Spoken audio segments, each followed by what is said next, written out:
Perkenalkan, nama saya Diana Susi Anggela, NIM 1910416903, kelas A2 pagi, mata kuliah Manajemen Pemasaran Internasional. Dosen Pak Adi Mursalin, SEMM. Di sini saya akan membacakan jawaban UAS Manajemen Pemasaran Internasional. Soal bagian A, yang pertama, apakah Anda selalu hadir dalam kuliah Manajemen Pemasaran Internasional? Mengapa? Iya, saya selalu hadir karena sangat penting untuk pengetahuan. Soal yang kedua, berapa kali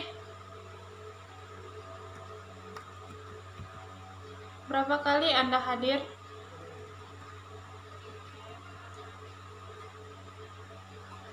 Dalam kuliah Manajemen Pemasaran Internasional? 14 kali. Soal yang ketiga, apa yang saudara pelajari selama saudara belajar di Manajemen Pemasaran Internasional secara daring dan manfaatnya? Yang saya pelajari yaitu materi tentang Manajemen Pemasaran Internasional. Soal yang keempat, apa tugas terstruktur yang diberikan oleh dosen saudara selama kuliah daring? Jelaskan. Membuat video record, menonton video, dan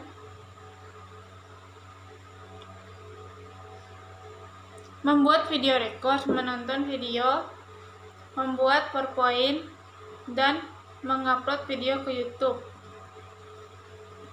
Bagaimana kuliah daring Manajemen Pemasaran Internasional memberi kesan pada Anda? Media apa yang digunakan oleh dosen dalam memberi kuliah Manajemen Pemasaran Internasional? Zoom, aplikasi Zoom, Meet, Facebook, WhatsApp, Google Classroom, YouTube. Soal bagian B.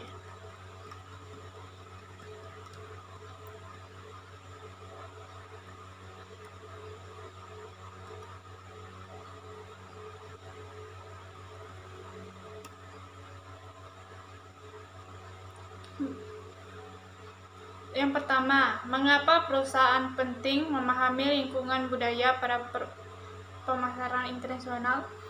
Karena budaya dijadikan sebagai jati diri dalam berinteraksi dengan masyarakat internasional. Soal yang kedua, menjelaskan faktor apa saja yang mendorong perusahaan domestik memasuki pasar internasional. Jawab, penguasaan ilmu, pengetahuan, dan teknologi. Perbedaan kekayaan sumber daya alam, perbedaan selera, perbedaan iklan, perluas pasar dan tingkatan keuntungan, kelebihan atau kekurangan produk suatu negara, ekspor impor. Soal yang ketiga, apa saja yang menjadi hambatan dalam pemasaran internasional yang dilakukan dengan melalui ekspor ke negara tujuan? Jawab, perbedaan mata uang antara negara pengekspor dengan pengimpor, adanya kebijakan impor yang dilakukan suatu negara, perbedaan bahasa antara negara pengekspor dengan pengimpor, adanya pengenaan biaya cukai, pengenaan biaya masuk yang tinggi, adanya perbedaan ketentuan atau peraturan. Soal yang keempat, mengapa perusahaan harus mempelajari segmentasi pasar suatu negara tujuan pemasaran internasional?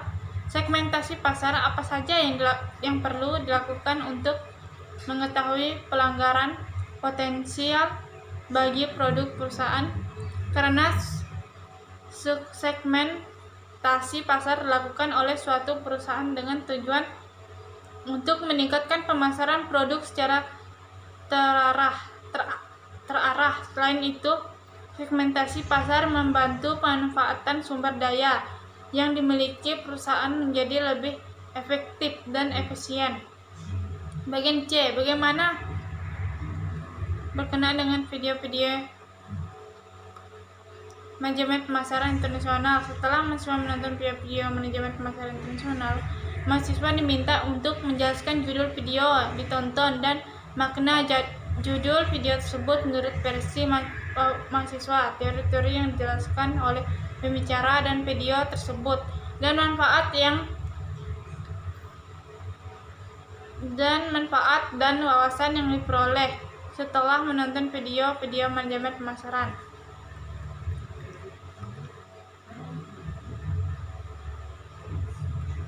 Jawab bagian video yang A. Judul pemasaran internasional vs pemasaran global.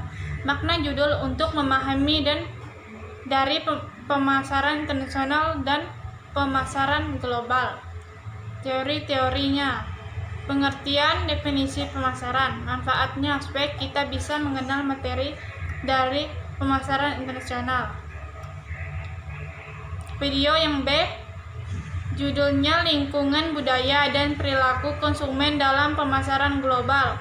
Makna judul untuk bisa memahami dan mengetahui materi lingkungan budaya dan perilaku konsumen dalam pemasaran global. Teori-teorinya, definisi dan budaya, elemen-elemen dari budaya.